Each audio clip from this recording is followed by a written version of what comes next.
এয়া মোৰ হাতত আহি গ'ল বৰদৈচিলা থিয়েটাৰৰ টিকট আৰু আজিৰ নাট হৈছে জোনবাই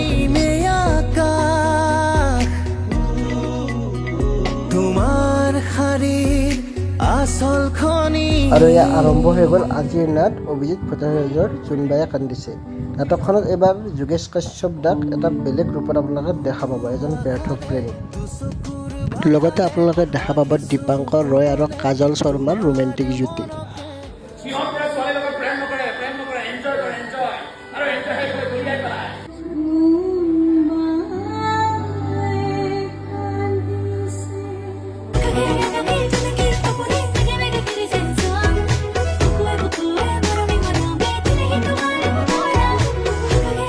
আৰু এনেদৰে জোনবাই কান্দিছে নাটকখনৰ অন্ত পৰে আৰু আজি মানুহ যথেষ্টখিনি হৈছে। আজিৰ ভিডিঅ'ৰ পৰা মই লৈছোঁ বিদায়। শুভৰাত্ৰি।